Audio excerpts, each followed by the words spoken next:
What's going on, Dolphins fans? It is your boy Dillon, and I'm here to do my post-game analysis video for the victory over the New York Jets in MetLife Stadium up in the Meadowlands yesterday.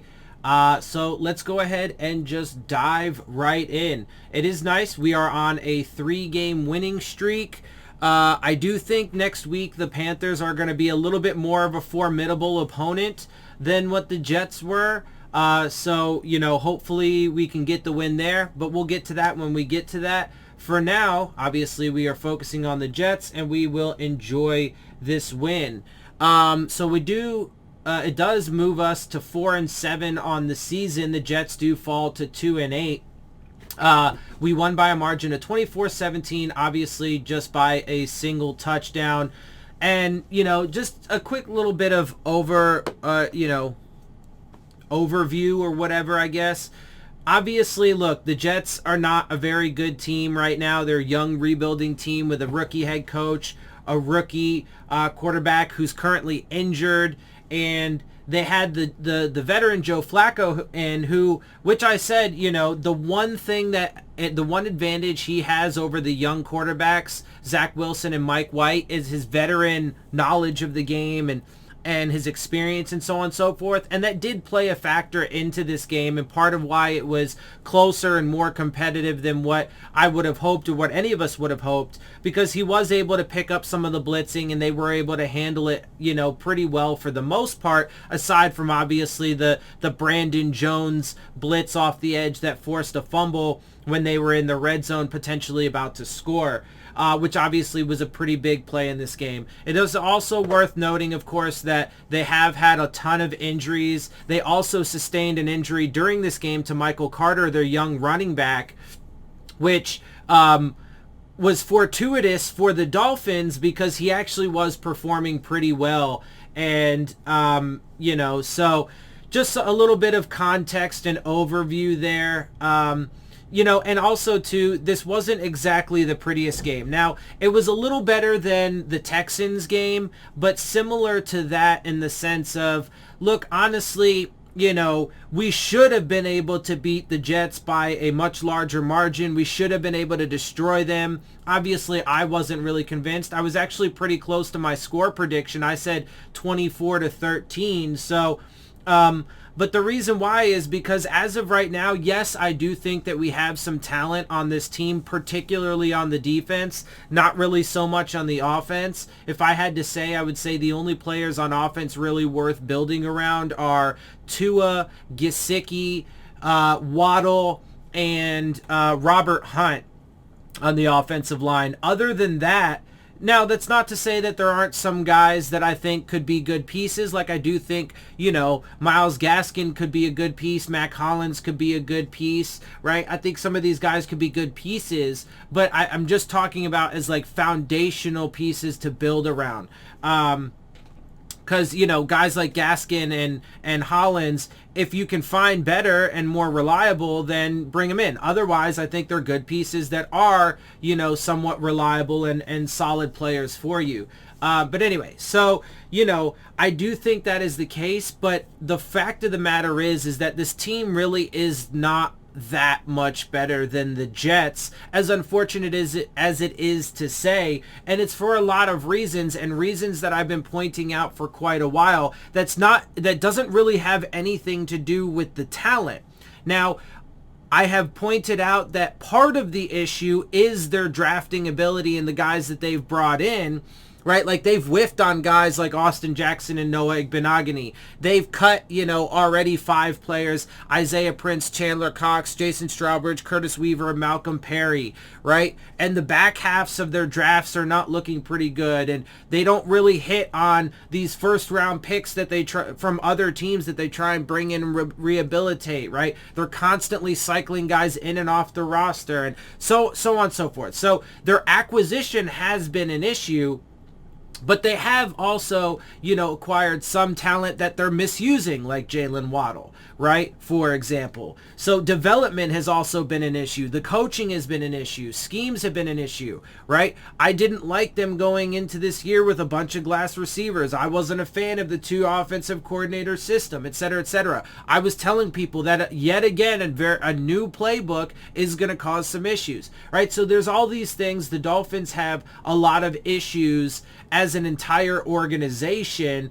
And so the reality of it, when you add in all of that context, is unfortunately the Dolphins really are not that much better. And I think that the results of this game actually relatively accurately show about where we are right now as far as relative to the Jets. So anyway, I know a lot of Dolphins fans probably are going to hate me for saying that or whatever, but I just see that to be the reality. And all of those things I just listed are reasons why I didn't see us meeting the potential and expectations of this season. Because I saw all these things, right? I saw and then you add in the drama and all that stuff, blah, blah, blah, the distractions, whatever. All of that stuff is huge. And of course, injuries have been an effect on us this year too, which I told you guys was going to be the case because we stayed relatively healthy last year, and that's not something that you can replicate year in and year out. So anyway, all of that stuff is coming to fruition. Now, let's see what they do the remainder of the season. I do feel that their ceiling is 9-8, my revised prediction, and I do think that there is some chance they still could end up 6-11, my original prediction. Because again, just real quick, I think the Carolina game is going to be a bit tougher than what people think. And I could see us potentially losing that. And of course, then there's that last 3-game stretch, New Orleans, Tennessee, and New England. And I think those are all going to be really tough. And so it would seem, as of right now, barring a miracle with us somehow managing to win out. Now, real quick, I am going to do my what does it take to get to the playoffs / updated draft order video on Wednesday. So make sure you check that out. So we will talk about that, and we will, have a little bit of fun and be optimistic and see what it will take, but we have to keep it real, and it will be a miracle to make it to 10 wins, and make it to the playoffs, because even at 10 wins, it's going to be super tough. I mean, and even at that point, we still need help with other teams.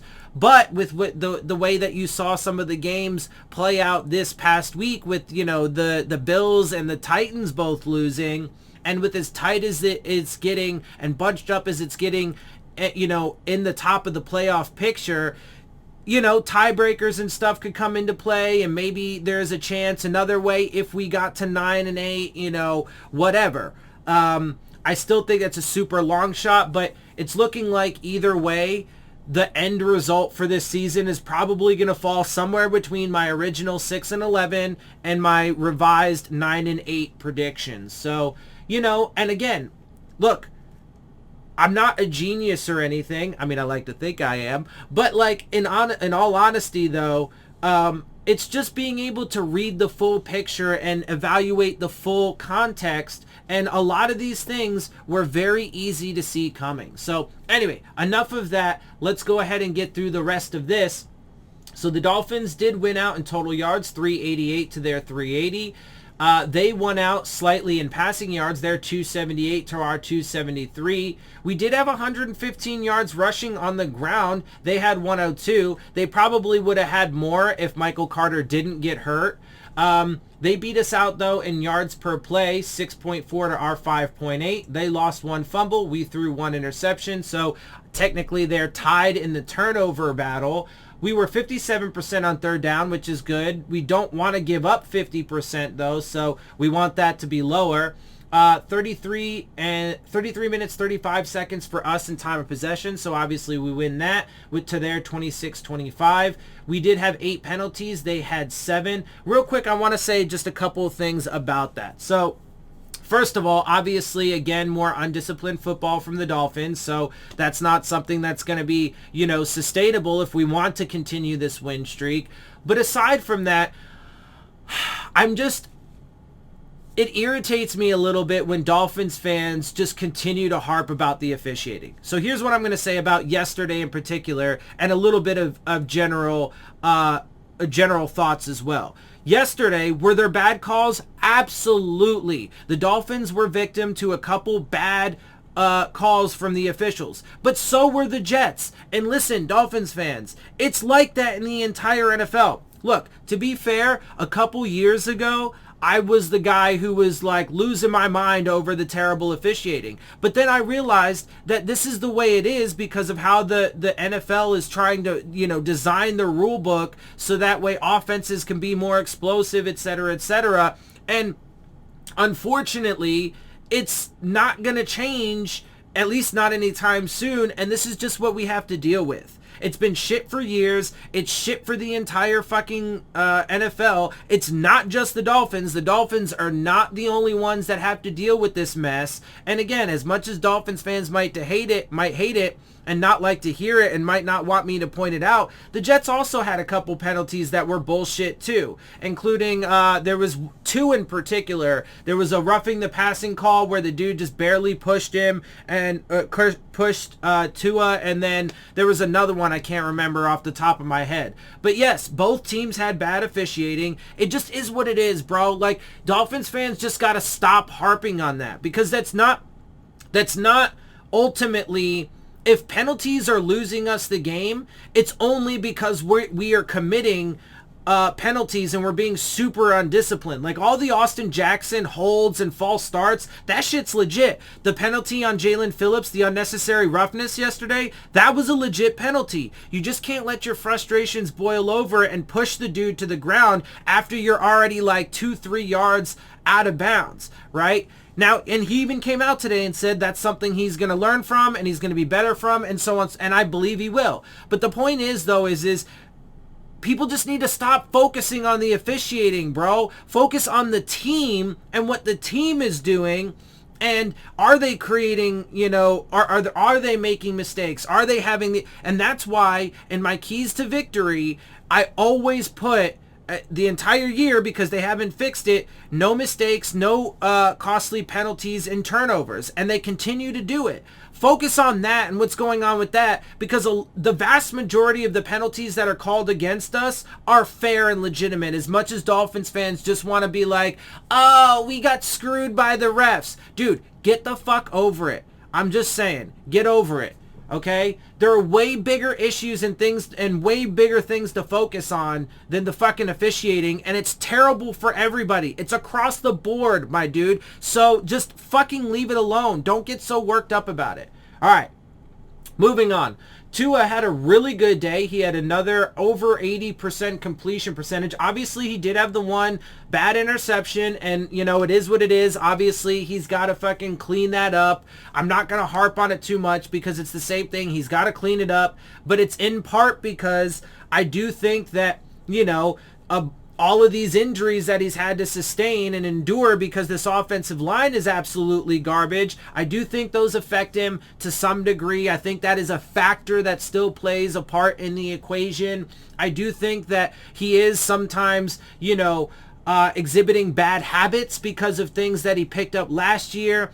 Getting thrust into the fire when he wasn't ready, when he wasn't healthy, and put behind a shitty offensive line, right? And he still has a shitty offensive line, the worst offensive line in the whole fucking league, right? So, I think, and that stuff's not his fault, man. That stuff's on the coaching staff. They need to fucking support him better, give him an offensive line, et cetera, et cetera. So he makes that mistake, but by no means...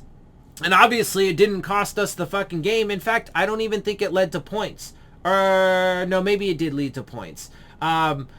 We will see when we get back down to the drive-by-drive. It might have. But either way, it didn't lose us the game. And it's not always, and it's certainly not completely his fault. It has a lot to do with the things going on around him. But other than that, though, he had a pretty damn good day, and his stat line shows it. 27 of 33, 81.8% completion percentage, 273 yards, 2 touchdowns, the 1 interception, and a 108.7 passer rating. Joe Flacco, he actually did have a pretty good day too. And again, that's why I was saying the one advantage he has is with his veteran experience and stuff. And it did show, and he did actually have a pretty solid day overall. And look, and again though, the Jets, they shot themselves in the foot, right? They helped us win this game in a lot of ways too. So that is reality and part of the context. Joe Flacco was 24 of 39, 61.5 completion percentage, 291 yards, 2 touchdowns, no interceptions, and a 101.5 passer rating. And then, we got lucky that Michael Carter, I hate to say it like that because I hate to see guys get injuries, but from a strictly Dolphins perspective, we did get kind of lucky because Michael Carter did get injured in the second half and had to come out. And even I saw reports that it looks like he's going to be out 2 or 3 weeks with, I don't remember what the injury was, but so that's unfortunate, and I hope him health and well-being. We may see him in week 15 again when, with his timetable, I would expect he probably will be back for that week 15 matchup, so we'll see how that all plays out. But anyway, Myles Gaskin was 23 for 89 yards and a 3.9 average. He had an all right day, pretty solid. You'd like to see that average be a little bit higher, but that's a bit nitpicky. Duke Johnson, now very limited amount of touches and so on and so forth, but he did look like, a little bit more of a reasonable, a reasonable option. There we go. I don't know why I blanked on the word option. A reasonable option as a short down, up the middle kind of running back. And he did show some potential and some things that could be useful for the Dolphins going down the stretch, especially if they do, again, want to continue this winning streak. So he had 14 rushes for 18 yards and a 4.5 average. Michael Carter led the way for them, 9 rushes, 63 yards, and a 7 average. Like I said, he actually was having a really good day. Tevin Coleman, 5 rushes, 16 yards and a 3.2, and Elijah Moore had 1 for 15. Mac Hollins led the way for us in the receiving game. That obviously has a lot to do, and primarily because of the long 65-yard touchdown bomb that Tua threw to him after evading a sack.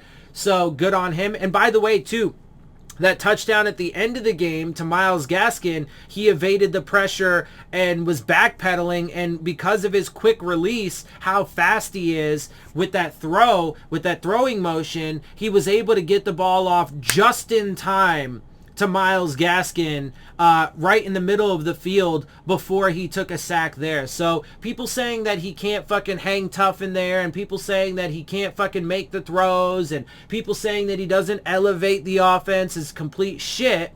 But, whatever. People like to spin their narratives. Anyway, so and I was as you guys know, and when it comes to Tua's play last year, I was actually a pretty big critic of his, even though I acknowledge that a lot of it was because of the situation around him. But of course, that was my biggest issue with Tua when we drafted him, is that he was going to end up in a shitty situation where they don't properly build around him, and then he was going to sustain injuries, and lo and behold. So Matt Collins was 2 of 3 for 72 and a touchdown. Jalen Waddle, 8 of 9, 65. Mike Gesicki, 5 of 6 for 50. Durham Smythe, 4 of 5 for 37. Adam Shaheen, 1 for 19. Albert Wilson, 3 of 4 for 18. Myles Gaskin, 3 of 4, 7, and a touchdown. Elijah Moore led the way for them, 8 out of 11 for 141 and a touchdown. Jamison Crowder, 6 of 7, 44 yards and a score. Ryan Griffin, 3 of 4 for 39. Corey Davis, 3 of 7, 35. And Nick Bawden, 1 for 20 yards. Defensively, Javon Holland led the way for us. 5 solo tackles, 1 assisted, and a pass defense. Xavier Howard, 4 solo tackles and a pass defense. Landon Roberts, 3 solo, 2 assisted. Tackles, Jalen Phillips, 3 solo tackles, 1 sack, 1 tackle for loss. Byron Jones, 3 solo tackles and a pass defense. Brandon Jones, 2 solo, 4 assisted, 1 sack, and a forced fumble. That was on the blitz off the edge, obviously, in the red zone. Christian Wilkins, 2 solo, 1 assisted. He was the one that recovered that fumble. And then he fumbled it himself, and Javon Holland recovered that. Emmanuel Ogbah, 1 solo, 1 assisted, and a pass defense. Let's just say, by the way, the defense, they played a solid game, but they did not play as well as they played last week by any stretch. And they did drop into zone a bit more this week too, as I, kind of thought they were gonna, just because that's what they do. They really should have tried putting the heat on more, but to be fair, they actually picked up the blitzing and handled it pretty well overall. So and then totals, the Dolphins had 32 total tackles. Obviously, I like to see that up around 40, 45, and 25 is usually where I like to see the assisted tackles, so they were solid there, had 2 sacks. That's obviously just me being nitpicky on the tackles thing, but it is what it is. 2 sacks, 1 tackle for loss, 1 forced fumble with the fumble recovery, and 4 passes defense. I'd like to see sometimes guys have these kind of tackle numbers, though. We never have any players that have those kind of tackle numbers on our defense. Quincy Williams led the way for them, 10 solo, 5 assisted, 2 tackles for loss. Isaiah Dunn, 7 solo tackles. Bryce Hall, 6 solo, 2 assisted. CJ Mosley, 5 solo, 3 assisted. Michael Carter, the other Michael Carter that they have, the corner, 3 solo, 2 assisted. Kyle Phillips, 3 solo, 1 assisted, and a tackle for loss. Ashton Davis, 2 solo, 2 assisted with an interception and a pass defense. Quinnen Williams, 1 solo and a pass defense. So they obviously, in their tackles, this is where I'd like to see our tackles be every game. 45-32, obviously you want more sacks than none. They didn't have any. 3 tackles for loss and 2 passes defense. Obviously, overall, our defensive stat line was better. Kicking, Jason Sanders again missed another field goal. He was 1 of 2, long of 24, 3 of 3 on his extra points. Matt Amendola, and again, this is part of how the game was swung in our favor because of mistakes and stuff that they made. They missed 2 field goals. Matt Amendola was only 1 of 3, long of 35 and 2 of 2 on his extra points. Michael Pilardi in the punting game was 4 punts, 47.8 average, 1 inside the 20 and a long of 57. Braden Mann had 4, average of 38, 3 inside the 20 with a long of 43. Kickoff returns, Albert Wilson and Jalen Waddle both had 1. Albert Wilson had 1 for 2 yards. Waddle had 1 for 16. Tevin Coleman for them had 2 for a 24.5 average with a long of 29. So they obviously were pretty good on their returns too. So not very good for our special teams because they also had Braxton Berrios who had 1 return for 31 yards, and then Ryan Griffin just had 1 for 8. But they were pretty good on their special teams and their returns in this game. So obviously special teams needs to do better than that. Braxton Berrios had 2 returns in the punt game for an average of 14, a long of 19, and we didn't have any. All right, so now let's get to these league standings because as you will see, it's actually mostly good for the Dolphins. There's a lot of green here, so we now have 3,415 total yards on the season offensively, move up 1 spot from 23rd to 22nd. We did move up a slight bit in yards per game, from 302.7 to 310.5, up from 29th to 28th. Obviously, these standings are still not particularly great in a lot of these categories, but we are making progress, and hopefully that can continue over the rest of the season and we can get at least a little bit more respectable, but we shall see. Total passing, 2,754 on the season, up from 14th to 13th. So we're getting respectable in the passing game. But again, though, that has everything to do with Tua, especially considering the fact that this offensive line is so fucking bad and we have no receivers and no running game, bro. It's absolutely amazing that Tua has been able to elevate us, and it's been in his games, bro. He's the one that's putting up the fucking yardage and shit like that. So it definitely ain't fucking jabroni brisket. So, again, people saying that Tua doesn't elevate this offense is completely fucking horseshit, because despite all of the shit around him, no receivers, no running game, and a league worst offensive line, somehow he has managed to get us to 13th in the league in total passing yards and 16th in the league in per game average, up from 17 from the previous week, having our average go up from 248.1 to 250.4. So, people can eat my ass on that one. I'm just saying. Anyway, we now have 851 total rushing yards on the season, up from 30th to 27th.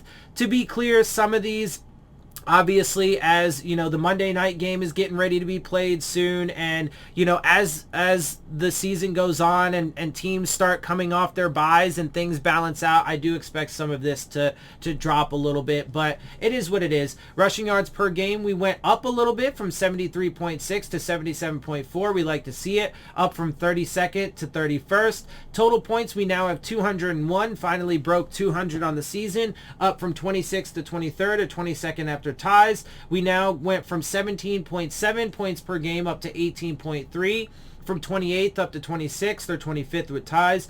Third downs, we are 42%, which is good for 12th. So we actually are pretty solid on third downs on offense, which is nice to see. That's a bright spot for the offense too. Which, again, though, has been basically almost all fucking Tua. He's the one that's been converting a lot of the third downs, especially longer third downs. So, anyway, defensively, we did have a tiny drop in per game average from 383.1 to 382.8. We do remain 29th in the league, though. When it comes to passing, we actually didn't change at all. Somehow we managed to have the exact same average, 290.8 from last week to this week. That did slide us, though, from 30th up to 29th, at least for the time being. Rushing yards, we went slightly down from 109.3 to 108.6, 15th up to 13th. So we do like to see the improvement from the run defense. Points per game down from 25.2 to 24.5. We didn't change in league standings, though, from staying at 24th or 21st after ties. We did get one takeaway, so we go up from 15 to 16. That does drop us, though, from 7th down to 8th or 5th after ties. Interceptions didn't change. We still have 7. That drops us from 18th to 21st or 9th after ties. Fumbles, we did get 1, up from 8 to 9. Remains 4th in the league or 3rd after ties. We got 2 sacks in this game from 21 to 23, up from 16th to 15th or 9th after ties. And we got 4 passes defensed, bringing us from 55 to 59, which puts us back into first place, at least for the time being. And third downs, unfortunately, we did have a slight increase, obviously very marginal, from 45.3% to 45.8%, and that leaves us at 29th in the league. All right, key points and analysis. Well, I mean, I already did most of it. It's funny that I have this, you know, little title there, headline there, or whatever, even though I got through most of it with all the stuff up there. But anyway, this is my template. It is what it is. Did we win? We did win. It was ugly. It wasn't the prettiest of wins, and there are still obviously a lot of things that need to be fixed and worked on, but we did beat the Jets. Thankfully, it was nice, and we are on a 3-game win streak. Let's go through the drive-by drive. Dolphins receive the ball to start the game. They do go out right away. I actually missed the entire first quarter because for some fucking reason my alarm decided not to go off, even though when I woke up and I looked at it, it was at like 10:45, and my alarm was like, it's getting ready to go off soon, even though it was set for 9 o'clock in the morning. My time, obviously, I'm on the West Coast, so game starts at 10 for me. But anyway, I digress. So I missed the first quarter. I missed all of this, but we did go out and score a touchdown right off the first drive, 11 plays, make it 7-0. Jets then punt after 6. Then our second drive is where Tua threw his interception after 3 plays. Jets then answer with a touchdown of their own after 5, making it 7-7. Dolphins then go 3 and out. Jets fumble after 8 plays. Move to the second quarter. Dolphins then have to punt. Jets punt. Dolphins go 3 and out. Jets missed field goal. Dolphins missed field goal. And that takes us to the end of the half. We then move into the third quarter, the second half. Jets receive the ball. They punt after 7 plays. Then Dolphins go get a touchdown after 4 plays of their own, making it 14-7. Jets missed field goal.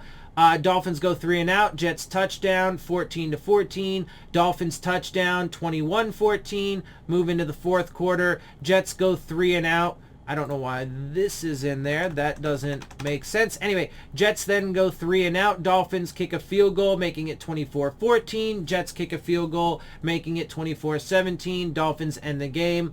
There were a couple injuries, Landon Roberts, Brennan Scarlett. I'm not really sure what their injuries are right now or if they even ever return to the game, but our linebacking core thinned out a little bit. And unfortunately, we've had to put several guys on injured reserve.